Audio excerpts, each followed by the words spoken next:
오늘 이 시간은 두 가지 표징이라는 제목을 가지고 하나님 말씀을 증거하도록 하겠습니다. 저와 여러분이 함께 출애굽기의 말씀을 읽었는데, 출애굽기의 뜻은 말 그대로 애굽을 나가다라는 그런 뜻을 갖고 있습니다. 그러면 애굽을 나간다고 하는 의미를 통해서 하나님이 이 출애굽기 전체적인 내용을 통해 무엇을 이야기를 하는가 살펴보면은, 그들의 이스라엘 백성의 정체성 자체는 노예가 아니었으나 그들이 정치, 경제, 사회, 군사에 의해서 노예가 되어집니다. 그것은 하나님의 약속하신 때가 가까웠기 때문에 그들을 노예로 하나님께서 삼도록 허락하셔서 그들이 언약을 기억하고 나갈 수 있도록, 그 언약을 기억하며 하나님을 찾아서 하나님이 구원해 주시는 그 구원의 손길로 나가도록 하나님이 하시기 위해서 그 일을 진행했다는 겁니다. 그래서 원래 이 출애굽기에 본래 그 이름의 뜻이 뭐냐면 이름이라는 뜻을 갖고 있습니다. 근데 우리는 이제 애굽을 나가다라는 뜻으로 출애굽기로 했지만, 히브리인들이 이걸 정했을 때 이름이라고 하는 그 부분으로 제목을 정했다는 거예요. 물론 이제 첫 장에서 그 부분들을 이들이 발췌해서 하지만, 그 부분이 더 우리에게서 와닿는 이유가 뭐냐면, 하나님께서 구원하는 백성들은 각 사람의 이름을 부르시면서, 각양의 이름을 부르시면서 데려나간다는 거예요. 오늘도 여러분들을 하나님이 부르셨습니다. 하나님 부르셨어요. 그래서 이 자리에서 이 주시는 말씀을 통해 우리가 본능이 뭐예요? 우리의 본능은 세상을 향해 살아갈 수밖에 없지만, 은혜가 뭐냐면 본능을 거스려서 저 영원한 천성을 향해 나가게 되는 걸 얘기하는 겁니다. 본능이 뭐죠? 우리의 본능은 돈을 사랑하고, 그리고 세상을 사랑하고, 또 우리의 삶 속에서 갖가지 세속화되어진 그런 문물들을 사랑하게 되는데, 이것을 거스르게 하는 게 무엇이냐면 바로 하나님의 택하심과 부르심이라는 거예요. 오늘도 이 주시는 말씀을 통해 여러분들과 제가 이 세상의 여러 일들을 하면서 내가 누구인지를 잃어버릴 때가 있잖아요. 여성분들이 가장 감동받는 게, 당신은 본래부터 어머니가 아니었고 여성이었습니다, 여자였습니다, 이 말에 그렇게 감동을 받는데요. 죄송합니다, 감동이 없는 분들이 계시는데, 그래서 본래의 그런 정체성을 잊지 말라는 거죠. 그래서 그런 것을 남편이 알아주고 또 자녀들이 알아주면서 얘기를 하게 되어지면 그게 그렇게 고맙고 위로가 된다는 얘기를 합니다. 오늘 우리가 세상을 살아가면서 내가 누구인지를 잃어버릴 때가 있어요. 우리가 누굽니까? 바로 그리스도인이고, 우리가 바로 예수의 사람들입니다. 그런데 사단이 우리가 이 세상의 노예인 것처럼, 마귀의 종노릇하며 살아가는 것처럼 우리의 생각과 또 이성과 지성, 감성, 나의 마음까지도 그렇게 장악하고 나갈 때가 있다는 거예요.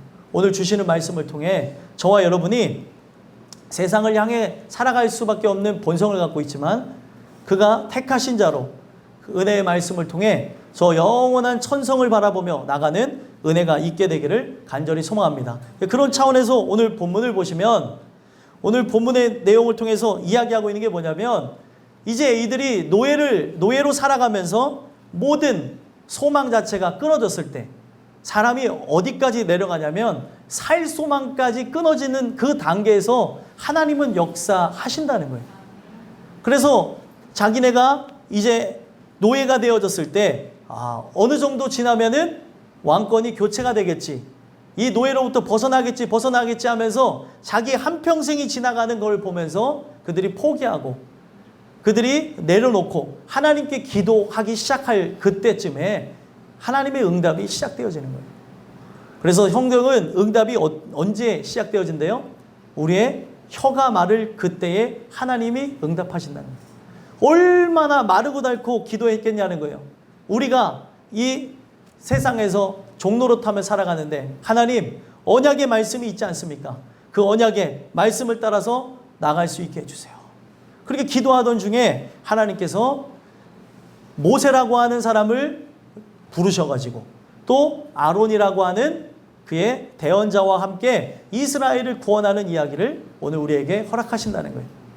오늘 이 내용을 통해 여러분들과 제가 하나님이 모든 걸 다 하신다는 걸 기억하셨으면 좋겠고, 그 하나님이 과거에도 이스라엘을 기억하시면서 애굽에서 탈출시키셨던 것처럼, 이 애굽이 상징하고 있는 게 어디예요? 세상이잖아요. 우리가 이 세상에서 어쩔 수 없이 발을 붙이고 살아가지만 천국에 속한 자로 저 천성을 바라보며 나가는 은혜가 여러분들에게, 저에게 있게 되기를 간절히 소원합니다. 그래서 오늘 주신 말씀을 통해서 여러분들에게 두 가지 말씀을 드리고자 하는데, 첫 번째로 두 가지 표징을 통해 어떤 말씀을 주시냐면, 목자의 지팡이가 우리를 구원해 주신다라는 걸 가르쳐 준다는 거예요. 자, 본문으로 들어가서 보게 되면 목자의 지팡이라고 제가 말씀드린 이유가 있죠. 왜 목자의 지팡이라고 했냐면, 지팡이는 사실 누가 짚고 다닙니까? 오늘날 사람들이 이제 연세 드신 분들이 짚고 다닌다고 하지만, 그때 당시에는 목자가 지팡이와 막대기를 차고 다녔습니다. 막대기는 어떤 용도로 사용했을까요? 막대기는 짐승들을 치면서 그들이 키우는 양을 보호하는 데 목적을 뒀던 거고, 지팡이는 그가 험난한 길을 걸어갈 때 그 지팡이를 딛고 나가는 그런 존재로서 사용했었다는 겁니다. 그런데 이 지팡이에 관한 얘기가 왜 나오게 되냐면, 자, 오늘 본문으로 들어가게 되어지면은 이 첫 번째 표징으로 불리게 되어지는 지팡이 사건이 왜 나오게 되냐면, 이스라엘 사람들이 하도 노역에 찌들어 살다 보니까 하나님에 대한 존재를 잃어버리고, 자신이 하나님을 만난 사람으로서 그들을 인도하러 왔다라고 해도 믿지 않는다는 거예요. 그러면서 그 내용 속에서 오늘 이야기들이 펼쳐지는데, 한번 1절과 2절 한번 읽어볼까요? 읽어보겠습니다. 시작. 모세가 대답하여 이르되, 그러나 그들이 나를 믿지 아니하며 내 말을 듣지 아니하고 이르기를, 여호와께서 내게 나타나지 아니하셨다 하리이다. 여호와께서 그에게 이르시되, 내 손에 있는 것이 무엇이냐? 그가 이르되 지팡이니이다. 아멘. 자, 왜 지팡이와 관련된 이야기가 나오게 되어졌냐면, 이 사람들이 믿지를 않는다는 거예요. 상황 속에서, 또 환경 속에서, 그 형편 속에서 자신의 처한 딱한 처지로 인해 절대로 희망이라는 걸 찾아볼 수 없게 된 거죠. 여러분들, 이 사람도 마찬가지고 짐승도 마찬가지고, 지속되어지는 그런 훈련을 하게 되어지면 어떤 일이 일어나는지 아십니까? 짐승이 같은 경우는 예를 들면 새를 갖고요, 얘네들이 날 수가 있는데도 불구하고 못 나는 것처럼 계속해서 얘네들을 훈련하게 되어지면 나중에 풀어놔도 날아가지를 않는다고 합니다. 그게 계속 상황, 환경, 형편, 처지에 노출될 때 일어나는 현상이죠. 마찬가지예요. 사람들도 예전에 잊지 말아야 될 그런 아픈 역사 속에 마르타 실험 같은 걸 하잖아요.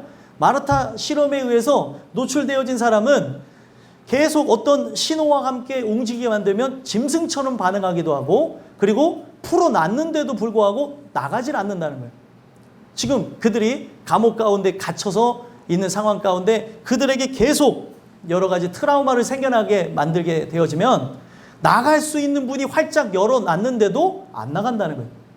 왜요? 문 바깥으로 나가면 맞았던 기억, 문 바깥으로 나가면 고문을 당했던 기억, 이것 때문에 그 문이 열려 있는데도 불구하고, 그 바깥에 사람이 없는데도 불구하고 안 나가더라는 거예요. 오늘 우리가 이 내용을 통해서 기억해야 되는 게, 마귀가 하는 게 바로 이런 반응이라는 거예요. 살소망까지 끊어져서 어떤 것에도 반응할 수 없는 상태, 희망이라고 하는 건 찾아볼 수 없도록 만들어버렸다는 겁니다.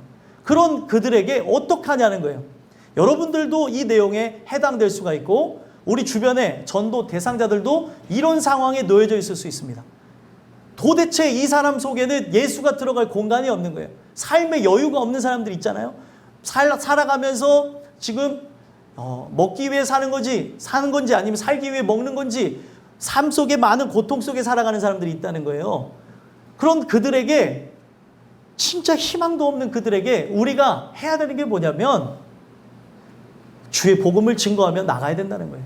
그래서 그런 고민이 있는 모세다 보니까 하나님께 그 고민을 토로했더니 하나님이 그가 늘 갖고 다니는 지팡이를 갖고 얘기하는 거예요. 내 손에 들린 게 무엇이냐? 뭐라고 얘기했을까요? 지팡이입니다. 우리가 읽었잖아요. 지팡이입니다. 이런 고백을 했어요. 그랬더니 하나님이 어떻게 하래요? 지팡이를 바로 내 앞에 던지라 이렇게 얘기합니다.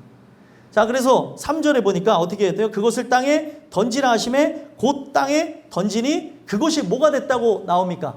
뱀이 되었다는 거예요. 자, 보세요. 하나님이 던지라 그랬어요. 근데 아무 생각 없이 던졌죠. 아무 생각 없이 손에 있는 지팡이를 던졌는데 그 지팡이가 뱀이 되어졌다면 여러분들 놀랄까요? 안 놀랄까요? 뱀이 될 거를 예상을 했었다고 한다면 덜 놀래겠지만 뱀이 될 거를 예상을 못했다는 거예요.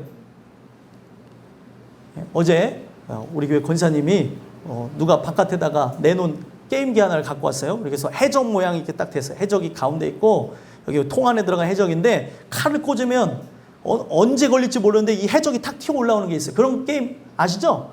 예, 그걸 갖고 왔는데 저희 교회에 예준이라는 꼬맹이가 있습니다. 그 예준이랑 꼬맹이랑 저랑 이렇게 하는데 잘못 찌르면 이게 튀어나올 걸 알면서 둘이 하는 거예요. 아 하면서 이렇게 하는데 그거 언제 튀어나올 걸 모르기 때문에 찔렀는데 튀어나오니까 제가 놀래더라고요. 둘이 막 애기랑 수준이 비슷해요, 제가.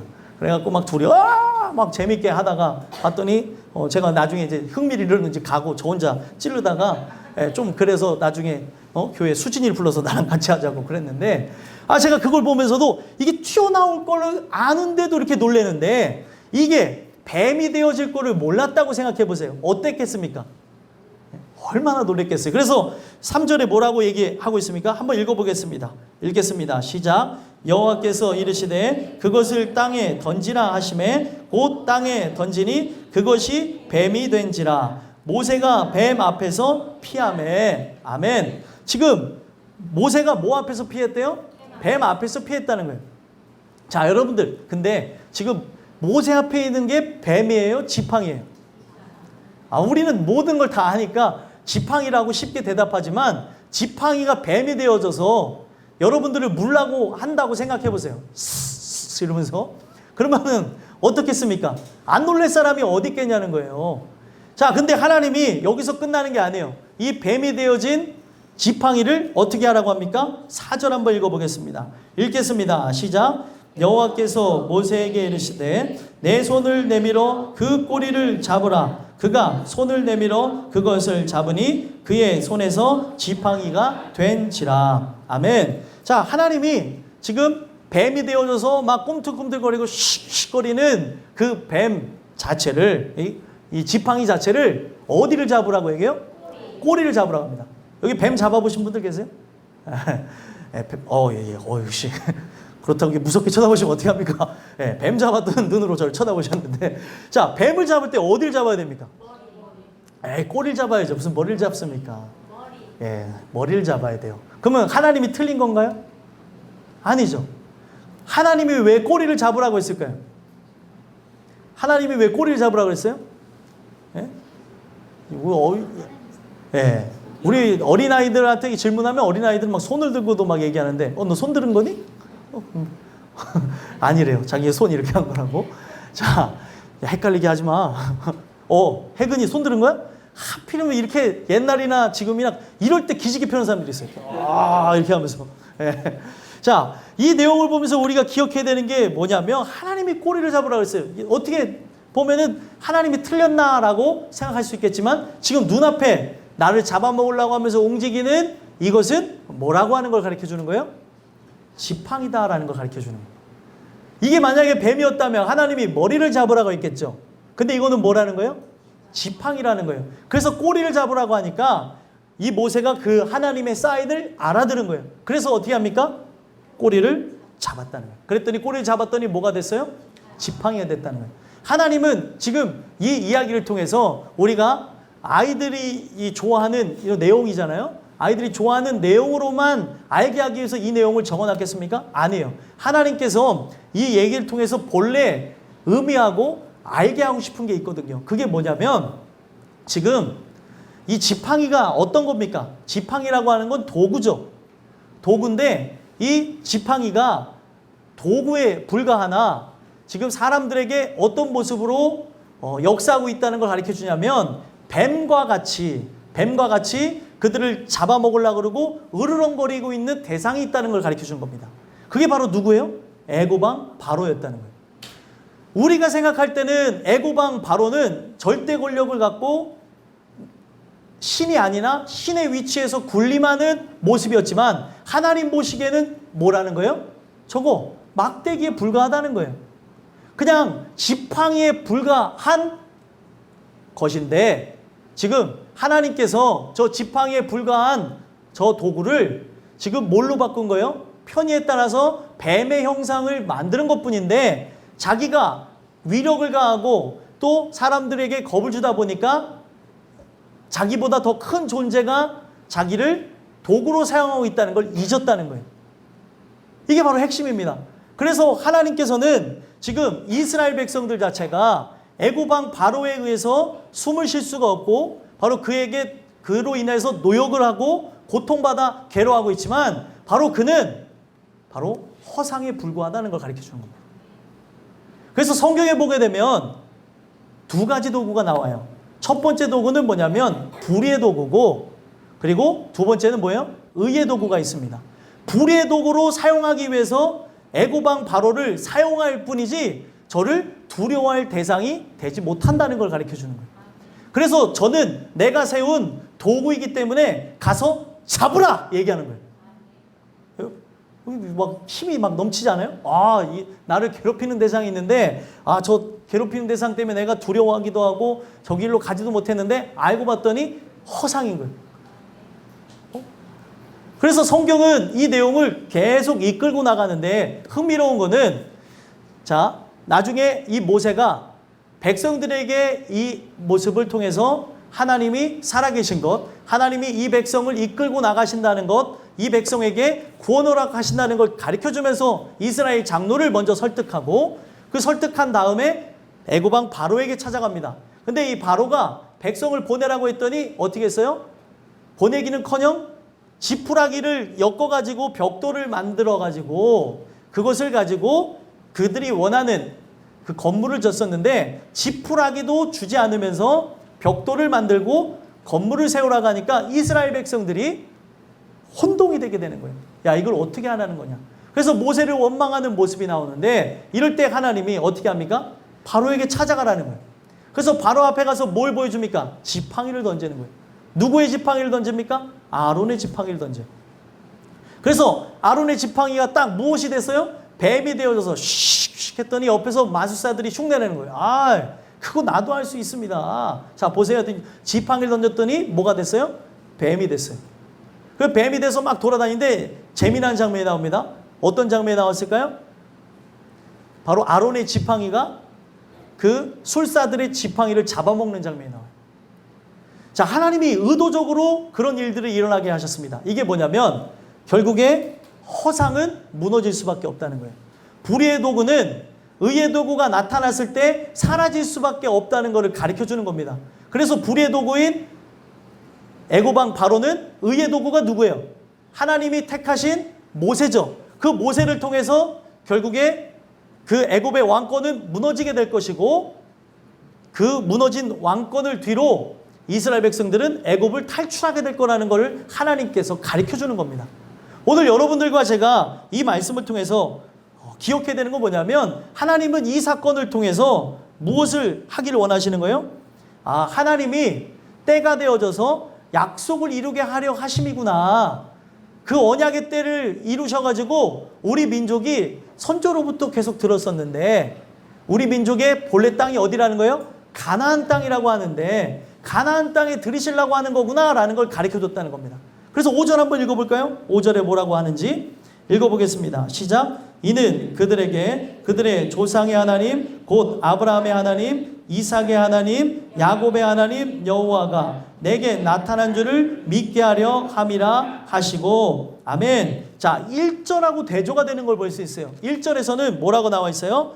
그들이 나를 믿지 아니하며 내 말을 듣지 아니하고 이르기를 여호와께서 내게 나타나지 아니하셨다 이렇게 얘기한다고 얘기했었는데, 이 표징 사건을 통해서 지팡이가 변해서 뱀이 되는 걸 통해 이 사람들이 바뀌어진 고백을 하게 되죠. 지금 우리 조상의 하나님, 바로 아브라함의 하나님, 이삭의 하나님, 야곱의 하나님 여호와가 내게 나타난 줄을 믿게 하려 하십니다. 결국에 하나님께서 이 내용을 통해 뭘 믿게 하는 거예요? 하나님께서는 언약을 잊지 않으셨고 이 언약을 반드시 성취한다는 걸 가르쳐주고 있습니다. 그래서 여러분들 모세도 지금 보시면은 이스라엘 백성을 이끌고 나가는 위대한 지도자였지만, 모세도 하나님 손에 붙들린 뭐와 같다는 걸 가르쳐줘요? 지팡이와 같다는 걸 가르쳐줍니다. 그래서 그 지팡이가 결국에 뭐예요? 이 지금 뱀의 형상을 갖고 허상으로서 겁을 주고 고통을 주고 있는 그들을 잡아먹게 하겠다라는 걸 가르쳐주고 있는 겁니다. 그러니까 결국에 누가 이기게 하신다는 거예요? 하나님이 이기게 하시고, 결국에 하나님이 때에 따라서 불의의 도구와 의의 도구를 사용하시면서 뭘 보여주는 거예요? 불의의 도구가 이 세상에 존재하는 이유가 있습니다. 왜 존재하냐면 하나님이 더 영광 받으시려고 하는 걸 보여주는 거예요. 생각해 보세요. 하나님이 딱 이기는 장면, 피곤하신 분들도 보이는데, 하나님이 내 삶에 이 악한 사단의 그런 괴리, 그 악한 사단의 그런 모든 괴계 자체를 다 부수면서 이기게 하는 걸 내가 경험했다고 생각해 보세요. 짜릿하지 않을까요? 이게 바로 우리의 삶에 필요한 그런 부분들이라는 거예요. 하나님이 결국에 그들은 허상이니까 두려워하지 말라는 거예요. 앞으로 뭐가 있을 거라는 것을 가르쳐 줍니까? 나중에 예수 그리스도의 십자가 사건을 통해 뱀의 머리가 박살날 거라는 거예요. 자, 이게 시간 안에서 미래의 일이었습니다. 그러나 하나님은 시간을 초월한 분으로서 이미 이루어졌기에 선포하시는 거예요. 자, 이 내용을 통해 기억해야 되는 것은 하나님이 오늘 나의 삶을 변화시켜주기 위해서 부르시고 계신다는 거예요. 이 말씀을 듣고 하나님이 어떻게 하길 원하는 거예요? 지금 내가 이 뱀에게 막 벌벌벌 떨고 이 사단의 괴계에 지금 막 어떤 사람들은 공황장애가 오고, 어떤 사람은 우울증, 조울증에 걸리고, 어떤 사람들은 비교하며 또 사람들과 함께 생각하면서 절망하고 하는 그런 것이 있는데, 다 무너뜨리게 하기 위해서 부르셨다는 거예요. 오늘 이것을 봐야 되는 거예요. 이것을 말씀을 들어야 사는 겁니다. 왜 우리가 이 말씀을 듣고도 변함이 없냐면 안 들었기 때문에 그래요. 그리고 성경은 뭐라고 얘기냐면, 귀 있는 자가 교회들에게 하시는 말씀을 들을지어다. 듣지 않고서는 변함이 없습니다. 이 자리에 온 것도 엄청난 은혜지만 들어야 깨지고, 들어야 내가 진짜 이 허상과 잘못되어진 것, 쓰잘데기 없는 것, 세상에 그 세상 사람들이 얘기하면서 무가치하고 차원 낮은 수준의 것을 갖고 내 자녀들을 사랑하지 못했고, 내 부모를 사랑하지 못했고, 내 남편과 내 아내를 사랑하지 못했고, 잘못된 비교의식에 그들을 원망했었구나. 여러분들 가장 소중한 게 뭔지 아십니까? 돈과 명예와 권력도 권세도 아니에요. 내 가정이 예수 믿는 거예요. 이거 정말 중요한 겁니다. 그러면 이것을 보면서 만족하며 나가야 되는데, 그런 쓸데없는 사람들과 대화하면서 또 그런 이야기 속에서 나가다 보니까 무너지며 쓰러지는 것들을 보게 된다는 거예요. 오늘 이 주시는 말씀을 통해 여러분들과 제가 살펴봐야 되는 것은 하나님이 나타나게 하시겠다는, 나타나게 하시겠다. 뭘 나타나게요? 바로 하나님께서 의의 도구인 모세를 통해서 그들을 권하시겠다는 것. 이거는 성경을 통해서 얘기하고 있는 게 뭐냐면 모형적인 이야기였고 실제가 나타납니다. 나중에 보게 되면 시편 110편에 보게 되면 시온에서부터 권능의 규가 나타나니니 하나님께서 그들을 권하신다는 내용이 나와요. 110편 2절인가 그런데 한번 찾아볼까요? 자, 110편 2절, 시편 110편 2절, 886페이지. 자, 읽겠습니다. 시작. 여호와께서 시온에서부터 주의 권능의 규를 내보내시리니 주는 원수들 중에서 다스리소서. 아멘. 시온에서부터 주의 권능의 규를 내보내신다. 누굴 얘기하는 걸까요? 예수님을 얘기하는 거예요. 자, 예수님은 여러분들 사실 어떤 분이에요? 우리의 목자 되신 분이죠. 근데 그 목자 되신 분을 권능의 규로 표현한 이유가 있습니다. 왜 그렇습니까? 요한복음에 보니까 예수님이 자기의 뜻을 이루려는 것이 아니고 아버지의 뜻을 이룬다고 하는 거예요. 결국엔 뭐예요? 아버지 손에 붙잡힌 지팡이로서 아버지 뜻을 이루는 거에 목적을 두고 움직이신다는 거예요. 그러면 여러분들 모세라고 하는 존재를 통해서 누구를 얘기하는 게 핵심이에요? 예수 그리스도를 얘기하고 있다는 거예요. 오늘도 이 주신 말씀을 통해 예수께서 바로 여러분들의 그 권능의 규가 되셔서 나에게 찾아오셔서 다스리지 않으면 우리는 저 영원한 지옥에 떨어질 존재밖에 되지 않는다는 거예요. 자, 지팡이는 누가 짚는다고요? 목자가 짚습니다. 우리를 인도할 목자가 필요하다는 걸 얘기하는 거예요. 근데 그 목자의 대리인으로서 모세를 보내가지고 저 천국으로 인도하는, 그 천국의 모형이 되어지는 가나안 땅으로 이끌어 들이시겠다는 겁니다. 오늘도 이 주신 말씀을 통해 여러분들이 기도해야 될 게 뭐예요? 바로 하나님의 목자 되신 하나님의 지팡이가 되어지는 그리스도를 통해 내가 영원한 저 천국으로 인도받게 하여 주시옵소서. 그가 뭐라 그랬어요? 길, 진리, 생명. 나로 말미암지 않고는 아버지께로 올 자가 없다. 그분만이 내 목자 되신 존재로서 아버지의 뜻을 이루는 분으로서 우리를 어디로 인도할 수 있는 유일한 분이에요? 천국으로 인도할 수 있는 유일한 분이라는 거예요. 결국에 이 말씀을 그때 당시에 사람들을 통해서 오늘 우리에게 얘기하고 있는 게 뭐예요? 예수만이 나의 유일한 목자가 되신다는 거예요. 오늘 이 주시는 이 말씀을 토대로 해서 여러분들과 저에게 이 구원이 약속이 되어졌습니다. 그와 함께 이제 내가 바로 그분의 양이라면 그 목자의 음성을 듣고 그 말씀을 따라서 걸어가기만 하면 순종하는 거예요. 오늘 이 주신 말씀을 통해 내가 내 뜻대로 살지 않게 하시고 하나님 뜻에 순종하며 나아갈 수 있도록 도와주세요. 기도하며 승리하는 여러분들과 제가 되길 간절히 소망합니다. 두 번째로 우리가 이 두 가지 표징을 통해 어떤 말씀을 주시냐면 우리의 목자가 생명을 버리는 것으로 승리하게 하신다라는 걸 가르쳐준다는 거예요. 무엇을 버림으로요? 생명을 버림으로. 자, 성경에서 두 가지를 나누게 하는 게 있습니다. 우리가 갖고 있는 걸 생명이라고 생각하잖아요. 생명을 갖고 있어요. 자, 근데 성경에서 얘기하는 부분을 보게 되면 우리가 갖고 있는 건 목숨이라고 표현합니다. 하나님이.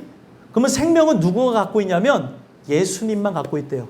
그 독생하신 그 아들에게만 있는 그 생명을 나에게 주기 때문에, 자, 예수님은 영원한 분이에요? 영원한 분이 아니에요? 영원한 분이죠. 근데 영원한 분 안에 있는 생명이 나에게 들어오니까 뭐가 들어온다는 거예요? 영생을 얻는다고 얘기하는 거예요. 이해가 되세요? 그래서 오늘 이 주시는 말씀을 통해서 기억해야 되는 거는 우리의 인생에 이 두 번째 표징을 통해 얘기하고 있는 것이, 두 번째 표징은 뭐예요? 한 손을 여기 폼에 넣었다가 뺐더니 문둥병이 생기고, 한 손을 넣었다 뺐더니 문둥병이 사라지는 얘기 나옵니다. 나병이라 나오죠? 이제 나병이 문둥병이에요. 근데 이걸 통해서 뭘 얘기하는 거냐면 이스라엘 상황이 바로 그런 상황이에요. 나병에 걸려서 살 소망도 끊어지고 이제는 죄로 인하여서 또 육신의 그 노역으로 인해서 죽을 수밖에 없는 상태인데 하나님의 언약이 여전히 실행되고 있기 때문에, 하나님께서 이것을 잊지 않으셨기 때문에 그들을 다시 돌아가게 한다는 겁니다. 그래서 이 4장에 보게 되면은 다시라고 하는 말, 히브리어 슈브라고 하는데 자기가 있던 장소로 돌아간다라고 하는 그 단어가 5번이나 나와요. 그래서 이 4장에서 뭘 의미하는 거냐면 이들을 그 하나님이 택하신 장소로 돌아가게 한다는 거예요. 그래서 이런 부분들이 살아서 나중에 어디까지 가는 거냐면 우리가 나중에 들어가게 되는 천국을 성경은 뭐라고 표현합니까? 본향이라고 얘기해요. 왜 본향이라고 얘기를 할까요? 하나님의 시간 안에서, 우리는 이 시간 안에서 우리의 미래일이지만 시간을 초월한 하나님 안에서 생각해 보게 되면 본래 인간은 어디서부터 왔다는 거예요? 하나님께로부터 왔다고 하는 걸 얘기하는 거예요. 지금 이미 하나님 안에 들어가 있는 나도 존재한다는 걸 얘기하는 거죠.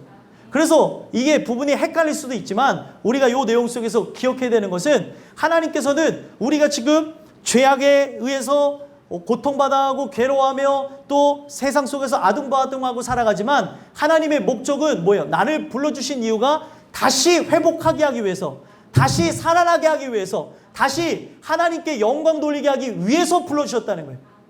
그래서 오늘 이 내용을 통해 다 끝났다고 생각할 때, 이제는 가망이 없다고 생각할 때 여러분들의 가정이 변화가 될 수 있습니다. 또 여러분들의 인생이 변화될 수 있고요.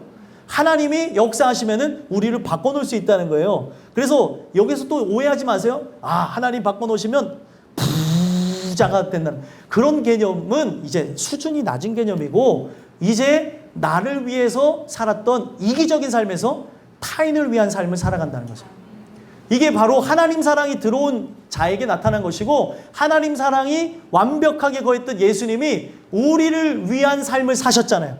그러면 그 예수님이 내 안에 들어오게 되면 나를 위한 이기적인 삶을 살아가는 것이 아니라 내 권리를 포기하면서까지 다른 사람을 구원하는 삶에 관심을 갖고 나간다는 거예요. 먹는 것도 다른 사람을 구원하기 위해서, 마시는 것도 다른 사람을 구원하기 위해서, 옷을 입는 것도 그들을 구원하기 위해서. 오늘도 내가 직업을 갖는 것은 그 직업 전선에서 그렇게 죽음으로 나가고 있는 그 사람들을 구원하기 위해서 하나님께서 우리를 이렇게 구원해 나가신다는 겁니다. 오늘 이 주신 말씀 통해 기억해야 될 게 뭐냐면, 결국에 이스라엘 백성이 다 끝난 상황 아니에요, 사실? 지금 하나님이 역사하지 않으면 애굽 왕 바로에 의해서 그들은 죽을 수밖에 없는 그런 상황 가운데 놓여져 있는 사람들이었다는 거예요. 이제는 얼마나 그들의 삶 속에 깊이 들어가서 고통을 줬는지 어떠한 희망도 갖지 못할 그때에 하나님이 지금 모세에게 이 표징을 행하시죠? 이 표징을 통해서 얘기하고 있는 목적이 뭐예요? 6절, 7절 한번 읽어보겠습니다. 읽겠습니다. 시작. 여호와께서 또 그에게 이르시되 내 손을 품에 넣으라 하시매 그가 손을 품에 넣었다가 내어보니 그의 손에 나병이 생겨 눈같이 된지라. 이르시되 내 손을 다시 품에 넣으라 하시매 그가 다시 손을 품에 넣었다가 내어보니 그의 손이 본래 살로 되돌아왔더라. 아멘. 결국에 그들이 어떻게 됐어요? 하나님에 의해서, 자 보세요. 이 품이라고 하는 게 그 원어의 의미를 보면 가슴이에요. 따뜻한 가슴 뭐 이런 걸 상징합니다. 이 가슴에, 이 품에 손을 넣게 되는 것으로 그들이 뭐가 됐어요? 나병이 발한 것처럼 이스라엘 백성이 노역하며 죽을 수밖에 없는 상황에 놓여졌다는 거예요. 결국에 이것은 뭐에 의해서 일어난 거예요? 하나님에 의해서 일어난 상황이라는 걸 가르쳐 주는 거예요. 그래서 결국에 하나님의 목적을 두고 한 겁니다. 이 일 자체를 행할 때 아버지의 입장에서 생각해 보세요. 이들을 자녀라고 생각해 보면서 생각해 볼 때 내 자녀를 구원하기 위해 나병을 줬다고 생각해 보세요. 아버지 입장에서 생각해 보십시오. 가슴이 아플까요? 안 아플까요? 아프겠죠. 그 백성의 고통의 소리를 하나님께서 즐기셨던 게 아닙니다. 괴로워하며 또 고통받아 하시며 눈물 졌던 분이 바로 성령 하나님이에요. 근데 왜 그들에게 왜 자신의 가슴에서 이 문둥병을 바라는 것 같은 백성의 고통과 그리고 괴로움의 상황을 주셨습니까? 그들이 그 상황에 들어갈 때 비로소 여호와의 이름을 불렀다는 거예요. 여호와를 찾았다는 거죠. 하나님께서는 그들을 그냥 구원하실 수가 없는 거예요. 값없이 진행되어지는 구원이지만 내가 구원해달라고도 하지 않는데 이 구원이 진행될 이유가 있습니까? 죄인이 되어지고 하나님을 찾는 자에게 일어나는 것이지 필요 없는 자에게, 구원이 필요 없는 자에게 이 구원이 진행될 이유가 있냐는 걸 무가치하게 느낍니다. 하나님께서는 그래서 그들을 상황과 환경과 형편과 처지를 통해서 우리를 어떻게 보면 궁지에 모른 것처럼 하나님을 찾을 수밖에 없도록 만드신 거예요. 마치 탕자에게 어떤 것이 일어났어요? 기근이 일어나서 아버지 집을 생각한 것처럼 그들이 노역을 하게 되면서 언약을 기억하게 하십니다. 그래서 하나님을 찾고 부르짖었더니 하나님께서는 응답을 안 하시는 줄 알았더니 어떻게 하셨어요? 그렇게 기도하던 중에 모세가 태어났고, 모세가 40년 동안 애굽의 그 왕정에서 살았고, 그 왕정에서 실패하고 40년 동안 어디서 살았습니까? 시내산 중심의 그 광야, 미디안 광야에서 살게 하십니다. 그러면서 결국에 80년이라는 세월이 지나가게 되는데, 인간의 생각에서는 하나님이 우리를 버리셨구나, 잊혔구나 라고 생각하지만 하나님 어떻게 하셨어요? 그들의 소리를 듣고 즉각 응답하면서 누구를 만들기 시작했습니까? 모세를 만들어서 그들을 구원하는 일들을 진행하셨다는 거예요. 그래서 결국에 어떻게 되는 거예요? 다 끝난 것 같은 그들에게 이 하나님께서 자신의 품속에 손을 넣다가 빼가지고 문둥병이 사라지게 했던 것처럼 자신의 품에서 시작됐던 노역을 자신의 품에서 눈물로써 또 하나님께서 간구하시면서 또 자기가 세운 사람 모세를 통해 뭐를 진행하셨습니까? 나병 환자같이 소망이 없는 그들을 살리시는 바로 출애굽을 진행하셨다는 거예요. 그러면 이 출애굽이 어떻게 진행될 수 있는 겁니까? 그들은 애굽왕 바로에 의해서 죽을 수밖에 없는 존재인데 결국에 이것이 진행될 수 있는 이유가 뭐냐면 다시 그들이 본래 사들로 돌아간다는 것은 어떤 것을 얘기하는 거냐면 언약을 누가 깬 거예요, 사실? 사람이 깼습니다. 바로 그때 당시 사람이 깼고 오늘날 내가 언약을 깨서 사실 심판받아야 되는데 이 언약을 다시 하나님께서 살리시기 위해서 우리를 살리시기 위해서 어떻게 했어요? 아들 예수를 십자가에 달려 죽게 했다는 거예요. 그래서 여러분들 이 출애굽기를 헬라어로는 엑소도스라고 합니다. 엑소도스가 뭐냐면 건너가다는 거예요. 홍해를 건너다 라고 할 때 엑소도스라는 단어를 써요. 그러면은 여러분들 성경에 이 엑소도스에 관련된 이야기가 유독 많이 나오는 게 출애굽기예요. 출애굽기에 보게 되면 10대 재앙을 통해 마지막 10번째 재앙을 통해 이스라엘 백성의 자녀들도 죽어야 되죠. 근데 어린 양의 피로서 살았고 또 그들이 앞에 홍해와 뒤에 애굽의 군대를 딱 맞닥뜨렸을 때 죽어야 되나? 누구 때문에 사는 거예요? 앞으로 세워질 십자가 달리신 예수 때문에 그 홍해 바다가 갈라졌다는 겁니다. 오늘 우리가 이 내용을 통해서 봐야 되는 것은 그가 십자가의 죽으심으로 다시 살아나게 되어졌다는 거예요. 그게 바로 여기에 감춰져 있는 하나님의 말씀입니다. 오늘 이 주시는 말씀을 통해서 여러분들과 제가 하나님이 창조했던 모습 그대로 본래의 살로 되돌아왔더라. 바로 하나님이 창조했던 타락하기 이전의 모습으로 돌아가게 되는 은혜가 있었으면 좋겠어요. 이것은 바로 예수 그리스도가 죽으신 그 역사가 나에게 실제로 진행되어질 때 진행된다는 거예요. 교회를 여러분들 평생 다녔을지라도 예수 그리스도의 십자가의 죽으심이 실제가 되지 않는다면 그리고 부활을 죽으심과 그 부활을 경험하지 못했다면 교회를 다니고도 지옥 갈 수 있습니다. 오늘 이 주시는 말씀을 통해 하나님이 이것을 예비해 놓지 않았습니까? 나에게 이것을 진행해 주시옵소서. 성경에 보게 되면 마태복음에서 예수님이 천국 복음을 증거하시면서 산상수훈을 증거하신 다음에 제일 먼저 찾아와 변화되어진 사람이 누구냐? 나병 환자였다는 거예요. 근데 나병 환자가 무슨 말을 하는지 아십니까? 주께서 원하시면 깨끗게 될 수 있습니다. 나에게 이 권한이 있는 게 아니라 바로 예수님께 권한이 있다는 거예요. 오늘도 여러분들과 제가 이 말씀을 들으면서 기억해야 되는 건 뭐예요? 주님, 제가 이 나병 환자와 같은 죄인입니다. 죄로 얼룩져서 영적으로 저는 썩어 들어가는 질병에 걸려서 죽을 수밖에 없습니다. 이거를 고칠 수 있는 분은 당신밖에 없사오니 당신이 원하시면 고치실 수 있사오니 나를 고쳐주시옵소서.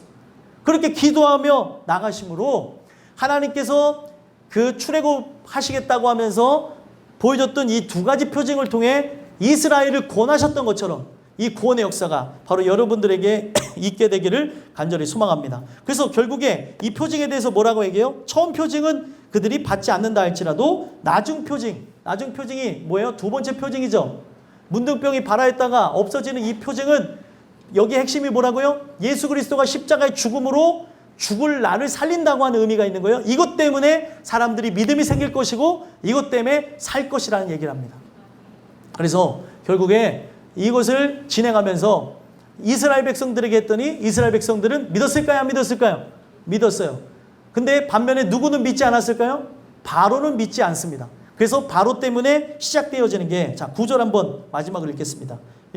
시작. 그들이 이 두 이적을 믿지 아니하며 내 말을 듣지 아니하거든 너는 나일강 물을 조금 떠다가 땅에 부으라. 내가 떠온 나일강 물이 땅에서 피가 되리라. 아멘. 이것 때문에, 이것을 믿지 않는 것 때문에 어떤 일이 일어났어요? 첫 번째 재앙, 피재앙이 일어나게 되는 거예요. 자, 그러면은 목적은 다 똑같아요. 이 재앙 속에 하나님이 이야기하고 있는 게 뭐냐면 그때 당시 그 이집트에서 수많은 신들을 섬겼는데 잡신들을 섬겼어요. 근데 이들이 생각하는 것들 중에 나일강을 지키는 수호신이 있었다는 거예요. 그래서 이 나일강을 지키는 수호신이 바로 우리의 생명의 젖줄을 담당해 주므로 우리가 살 수 있다고 하며 우상 숭배하는 그것을 하나님께서 깨부수시면서 나일강의 신은 죽었다. 바로 내가 참신이다라는 걸 보여주는 거예요. 그래서 결국에 이 내용을 통해서 얘기하는 게 뭐예요? 생명은 누구로부터 온다는 거예요? 예수께로부터 온다는 것. 이 두 번째 표징과 함께 그 나일강이 피로 변하는 사건 속에 또 마지막 10번째 장 장자 죽음 사건을 통해 생명의 주권이 누구에서 온다는 거예요? 하나님에게서 온다는 걸 가르쳐 줍니다. 여러분들의 삶의 도움이 어디서 오는 거예요? 하나님께로부터 오는 겁니다. 여러분들 건강은 지키는 것도 있지만 타고나는 것도 있는 거 아시죠? 예? 그래서 내가 아무리 건강식품 많이 먹는다 하더라도 생기는 질병 자체를 막을 수 없을 수도 있습니다. 하나님께 달려있는 거니까. 그래서 모든 도움은 그분에게서 와요. 살고 죽는 것이. 또 우리의 삶에 복과 저주가 그분에게 달려있다는 거예요. 오늘 이 주시는 말씀을 여러분들은 새기시고, 만약에 여러분들이 피곤하셔서 많이 놓친 부분이 있다면 다시 들으시면서 이거를 내 마음에 새겨져야 생명이 되어지고 승리가 일어나는 거예요. 말씀을 듣지 않았는데, 말씀을 통해서 들어온 생각이 없는데 내 시각은 어떻게 하겠습니까? 내 시각은 똑같아요. 세상을 사랑하고 죄악으로 나갈 수밖에 없다는 거예요. 근데 이 안에 말씀이 있다면 말씀을 통해서 세상을 보는 거죠. 근데 이 말씀이 없다면 어떻게 해요? 세상이 유혹하면 유혹하는 대로 이리저리 흔들리면서 멸망할 수밖에 없다는 겁니다. 오늘 주시는 이 말씀을 토대로 해서 이 두 가지 표징 말씀 여러분들 안에 새기시고, 하나님 이스라엘, 택한 이스라엘을 그 이름을 부르시면서 구원하셨던 것처럼 하나님 저는 영적인 이스라엘입니다. 저를 이렇게 불러주셔서 이렇게 약속했던 이 두 가지 표징의 역사가 십자가에 죽으신 예수 그리스도의 피로써 일어나게 하옵소서. 주님 붙잡아 주시옵소서. 기도하며 나가는 여러분들과 제가 되기를 간절히 소망합니다.